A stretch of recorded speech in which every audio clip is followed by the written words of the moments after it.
যারা আজকে নব্য ফ্যাসিবাদ হয়ে ওঠার চিত্র তাদের চরিত্রের মধ্যে দেখা যাচ্ছে।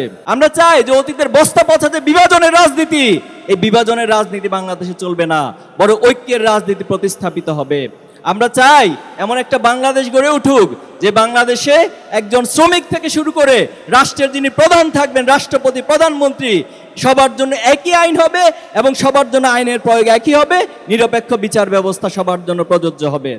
আমরা চাই যে যারা রাষ্ট্রের নেতৃত্ব দিবেন তারা তাদের সততা, দক্ষতা এবং স্বচ্ছতার মধ্য দিয়ে এই রাষ্ট্রের নাগরিকরা যে ট্যাক্স দিবে, যে প্রত্যেকটা ট্যাক্সের হিসাব নাগরিকদের কাছে সঠিকভাবে তুলে ধরতে হবে। আমরা চাই যারা নেতৃত্ব দিবেন তারা জবাবদিহিতামূলক নেতৃত্ব দিবেন, তারা আইনের ঊর্ধ্বে থাকবেন না, তারা মানুষের কাছে দায়বদ্ধ থাকবেন। কিন্তু আমরা বিগত সময় দেখেছি যে নির্বাচনের আগে সবাই নানান প্রতিশ্রুতি দিত, এখনো দেখা যায় তো বিভিন্ন নানান প্রতিশ্রুতি দেয়। এই যে নির্বাচনের আগে যারা অতিরিক্ত প্রতিশ্রুতি দেয়, মনে রাখবেন অতীতে হাসিনা এমন প্রতিশ্রুতি দিত, 10 টাকা দামের চাল খাওয়ানোর কথা আমাদেরকে বলছে না, প্রত্যেকটা ঘরে ঘরে চাকরি দিবে বলছে, কিন্তু দিতে পেরেছে? পারে নাই। প্রকৃতপক্ষে নতুন করে আবার অনেকে দেখি যে কার্ডের একটা প্রতিশ্রুতি দিচ্ছে। এই কার্ডের প্রতিশ্রুতিও যারা দেয়, অতিরিক্ত প্রতিশ্রুতি যারা দেয়, তারা প্রকৃতপক্ষে সেটা ভঙ্গ করে। এজন্য আমরা চাই যে বাংলাদেশ সত্যিকার অর্থে একটি জবাবদিহিতামূলক এবং যাদের নেতৃত্বে বাংলাদেশ সমৃদ্ধি অর্জন করবে তারাই আগামী দিনে এই রাষ্ট্র পরিচালনা করবে। আপনারা চান তো সেটা? সম্মানিত উপস্থিতি, আমরা কোনো ব্যক্তি বা দলের বিরুদ্ধে নই, কিন্তু যারা আমাদের মায়েদের উপর, আমাদের বোনদের উপর হামলা চালাবে, মনে রাখবেন আমরা সন্তান হিসেবে, আমরা ভাই হিসেবে কখনো বসে থাকবো না। আমরা দেখতেছি সারা দেশে আমাদের নারীদের উপর, বোনদের উপর হামলা করা হচ্ছে, হেনস্থা করা হচ্ছে, বোনদের হিজাব খুলে নেওয়ার মতো ধৃষ্টতাপূর্ণ আচরণ করা হচ্ছে এবং অনেক জায়গায় আরো নানান অশ্লীল বাক্য ব্যবহার করা হচ্ছে। তাদের উদ্দেশ্যে বলতে চাই, এরা যদি ক্ষমতা যায়, ক্ষমতায় যাওয়ার আগে তাদের চরিত্র এমন হয়, ক্ষমতা গেলে নারীদের সম্মানহানির ক্ষেত্রে তারা কি ভূমিকা রাখবে তাই জাতি স্পষ্ট বুঝে যাচ্ছে। সম্মানিত উপস্থিতি, যারা ইতিমধ্যে 200-র বেশি শুধু নিজেদের দলীয় লোকজনকে অন্তর্কোন্দলে হত্যা করেছে, যারা ক্ষমতায় যাওয়ার আগে এভাবে হত্যাকাণ্ড ঘটাতে পারে, তারা ক্ষমতায় গেলে কি করবে সেটা কি আমরা সহজে বুঝতে পারি না? বুঝতে পারি। এজন্য আমরা, আমাদের বক্তব্য খুব স্পষ্ট যে আমাদের এই সমাজে কোনো ধরনের হিংসা, রাহাজানি, কোনো বিভাজনের রাজনীতি, কাদা ছড়াছড়ির রাজনীতির পরিবর্তে আমরা চাই উদার এবং ঐক্যের রাজনীতি এবং প্রকৃতপক্ষে ন্যায় এবং ইনসাফ। আমি একটি প্রসঙ্গ বলে শেষ করতে চাই। আমাদের শহীদ ওসমান বিন হাদি ভাই জীবন দিয়েছেন, আজকে প্রায় 42 দিন অতিবাহিত হচ্ছে, কিন্তু দুর্ভাগ্য হচ্ছে এখন পর্যন্ত ওনার খুনিদেরকে গ্রেপ্তার করতে পারে নাই। আজকে যাদেরকে রক্তের গঙ্গার উপর দিয়ে, রক্তের স্রোতের উপর দিয়ে ক্ষমতা বসানো হয়েছে, সেই সরকার তারা এই রক্তের স্রোতের উপর বসেও আমাদের শহীদ হাদি ভাইয়ের খুনিদেরকে গ্রেপ্তার করতে পারে নাই। আপনারা অনেক আবেগ আপ্লুত বক্তব্য দেন, এই আবেগ আপ্লুত বক্তব্য এই খুনিদেরকে কোনো কিছু করতে পারবে না, আমাদের কোনো উপকারে আসবে না, বরং খুনিদেরকে গ্রেপ্তার করে তাদের বিচারের মাধ্যমে আপনাকে শহীদ ওসমান বিন হাদি ভাইয়ের রক্তের দায় শোধ করতে হবে। সংগ্রামী উপস্থিতি, আগামী দিনে কোনো ধরনের হত্যার রাজনীতি আমরা আর চাই না। আমরা চাই এ বাংলাদেশে ইনসাফ প্রতিষ্ঠিত হোক। ইনকিলাব পাকিস্তানের 24 বছর আর বাংলাদেশের 54 বছর যোগ করলে হয় 78 বছর। এই 78 বছরের ইতিহাসে জাতীয় সংসদে ইসলাম যেতে পারে নাই, কোরআনের আইন একটাও চালু হয় নাই। সেজন্য দেশের মানুষ শুধু অশান্তি, দুর্নীতি আর সমস্ত ধরনের দুঃখ কষ্ট দেখেছে। আমি আপনাদের জিজ্ঞেস করতে চাই, আপনাকে দুঃখ কষ্ট আর চলতে দিতে চান? যদি না চান, আগামী দিনের জাতীয় সংসদে শুধুমাত্র ইসলাম চলবে, কোরআন এবং সুন্নাহর আইন চলবে। মানুষের তৈরি করা কোনো মতবাদকে জাতীয় সংসদে আর যেতে দেওয়া যাবে না।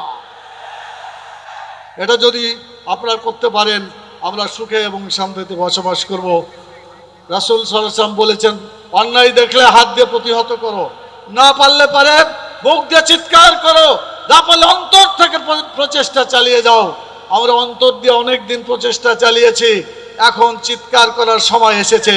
আমাদের এখন শক্তি দিয়ে অন্যায়কে, দুর্নীতিকে প্রতিরোধ করার সময় এসেছে।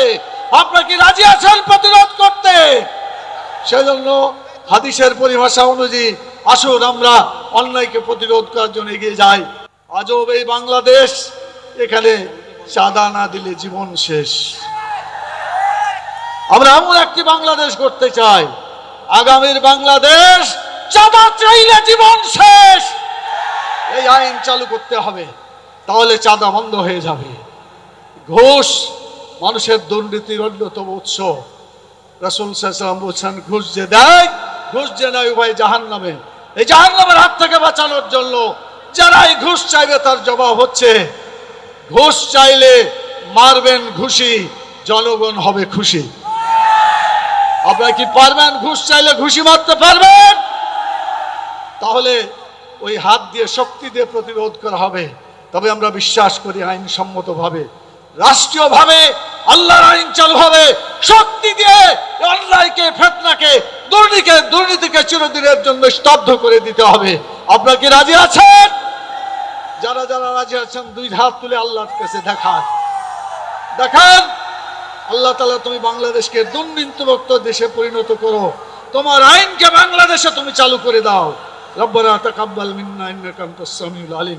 বাংলাদেশ জামাত ইসলামের পক্ষের থেকে যে 7 দফা দাবি করা হয়েছে, ইসলামী আন্দোলন বাংলাদেশ চিন্তা ভাবনা পর্যালোচনা করে দেখেছে এরা দেশের জন্য মঙ্গল এবং এদের বাসীর জন্য মঙ্গলজনক বিধায় আমরা পুরোপুরি এটা সমর্থন করি।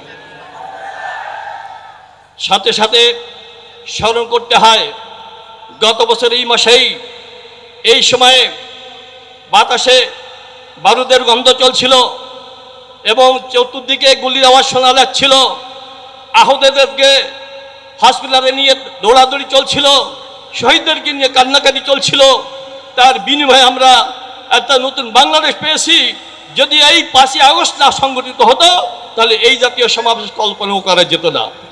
আমরা শহীদদের জন্য জান্নাতি উচ্চ মোকাম কামনা করি, যারা আহত হয়েছেন তাদের সুস্থতা কামনা করি।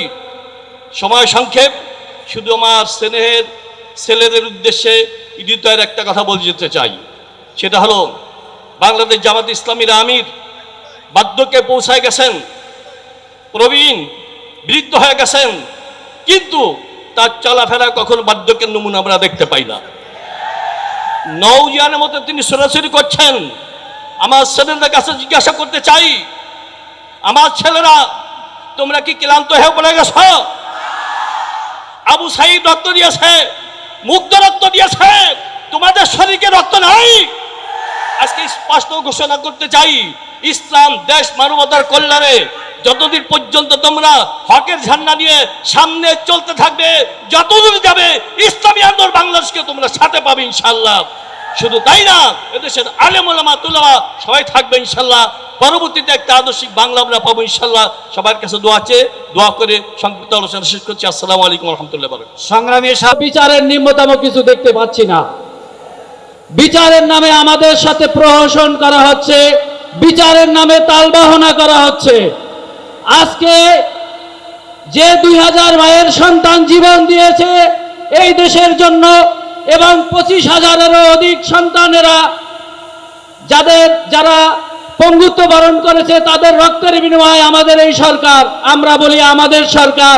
অথচ দেখেন জুলাই প্রক্লামেশন নিয়ে কি ধরনের তালবাহনা শুরু করেছে। আজকে জুলাই প্রক্লামেশন দেওয়ার জন্য কেন 1 বছর লাগবে? আমি অত্যন্ত বিনয়ের সাথে সরকারকে বলতে চাই, শহীদ পরিবার এবং আহতদেরকে সাথে আর কোনো তালবাহনা করবেন না। আপনারা জুলাই মাসের মধ্যেই জুলাই সনদ ঘোষণা করবেন। আর যে 2000 মায়ের সন্তান দেশের জন্য আজকে জীবন দিল, আপনারা তাদের বিচার, দ্রুত তাদের বিচার করুন। বিচার নিয়ে আমাদের সাথে কোনো তালবাহনা করবেন না। আপনারা দেখতেছেন বিভিন্ন রাজনৈতিক দল আজকে ফ্যাসিবাদীর দোসরদেরকে তাদেরকে আজকে তারা পুনর্বাসন করতেছে। আমরা মামলা করেছি, পুলিশ এখনো আসামি গ্রেফতার করে না। হাসিনার আমলে যে পুলিশ নিয়োগপ্রাপ্ত ছিল, যারা চাকরিতে ছিল, তারা এখনো পর্যন্ত তারা চাকরি করতেছে। তারা কিভাবে আমাদের সেই হত্যাকারীদেরকে ধরবে? পুলিশকে যদি বলা হয় যে আপনারা আসামি ধরেন, বলতেছে তারা যাব, বিভিন্ন রকমের তালবাহনা করতেছে। আমি মনে করতেছি এগুলো সব সরকারের তালবাহনা এবং সরকারের অবহেলা। আজকে এতগুলো মায়ের সন্তানের জীবন শতগুলো মায়ের সন্তানদের রক্তের উপরে আপনারা বসে আজকে আমি মনে করতেছি আপনারা শহীদ এবং আহত পরিবারের সাথে তাল বাহানা করতেছেন। আমি আপনাদের উদারত আহ্বান জানাবো, আপনারা এই শহীদদের বিচার এবং জুলাই প্রক্লামেশন দ্রুত ঘোষণা করুন। সবাইকে ধন্যবাদ। আসসালামু আলাইকুম ওয়া রাহমাতুল্লাহ। স্মরণকালের ঐতিহাসিক আজকের এই জনসমাবেশে এখন বক্তব্য রাখবেন বাংলাদেশ জাতীয় হিন্দু মহাজোটের সম্মানিত মহাসচিব ডক্টর গোবিন্দ চন্দ্র প্রামাণিক এখন বক্তব্য রাখবেন।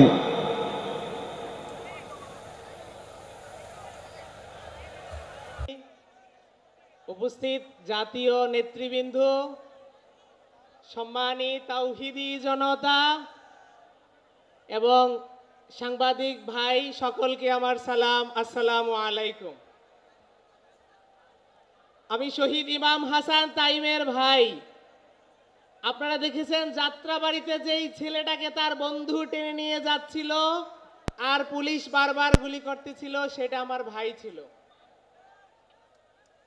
আমার ভাইয়ের মতো আরো প্রায় 2000 মায়ের সন্তান তাদের জীবন দিয়ে, প্রায় 25,000 মায়ের সন্তান তাদের অঙ্গ দিয়ে, রক্ত দিয়ে এই দেশটাকে স্বাধীন করেছে। যে কারণে আমরা স্বাধীনতার স্বাদ সবাই ভোগ করতেছি। আজকে স্বাধীনতার 1 বছর হয়ে গেল, কিন্তু বিচারের কোনো অগ্রগতি নাই। 1 বছর হয়ে গেছে, একটা বিচারও আনুষ্ঠানিকভাবে, একটা মামলারও বিচার শুরু হয় নাই। 1 বছর হয়ে গেছে, আজকে জুলাই প্রক্লেমেশন এই পর্যন্ত ঘোষণাপত্র দেয়া হয় নাই। আমি জানি না এটা সরকারের সফলতা নাকি ব্যর্থতা, এটা ওনারাই ভালো জানেন।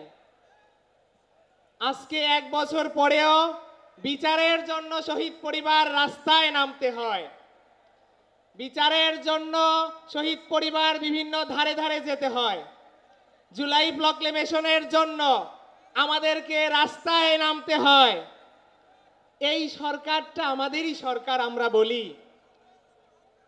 এতগুলো শহীদ ভাইদের এবং আহত ভাইদের রক্তের উপরে পা দিয়ে সরকার ক্ষমতার মসনদে বসেছে। শহীদ এবং আহত ভাইদের এবং দেশের সংস্কার করার জন্য তাদেরকে বাংলার জনগণ এতগুলো মায়ের সন্তান জীবন দিয়ে, রক্ত দিয়ে ভোগ বিলাসিতা করার জন্য ক্ষমতার মসনদে বসায়নি। আমি সরকারকে আহ্বান করব, অনুরোধ করব, আপনারা বিচারের দিকে দৃষ্টি আকর্ষণ করেন।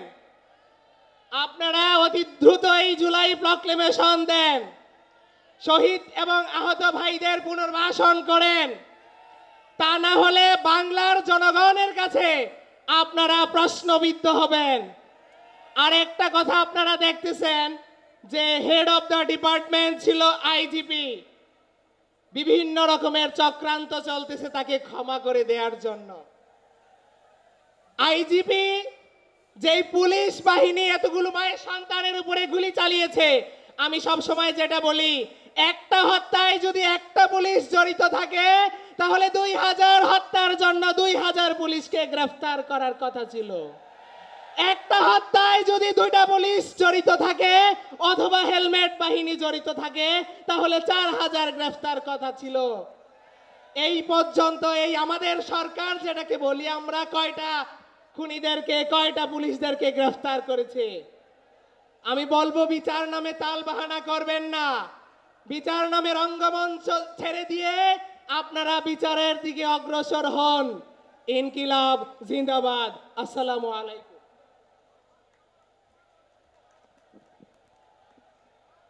সংগ্রামী উপস্থিতি, একান্ত প্রিয় ভাই এবং বন্ধুগণ, আজকের এই মহাসমাবেশে পর্যায়ে বক্তব্য রাখ। বিসমিল্লাহির রহমানির রহিম। বাংলাদেশ জামাত ইসলাম কর্তৃক আয়োজিত জাতীয় সমাবেশে সম্মানিত সভাপতি ডাক্তার শফিকুর রহমান, আমির জামাত ইসলাম, বাংলাদেশ জামাত ইসলাম। উপস্থিত আছেন জাতীয় নেতৃবৃন্দ, জামাত ইসলামের কেন্দ্রীয় নেতৃবৃন্দ। উপস্থিত আছেন বাংলাদেশ বিভিন্ন জেলা উপজেলা থেকে আগত ওলামায়ে কিরামগণ, সাংবাদিক ভাইরা, আসসালামু আলাইকুম।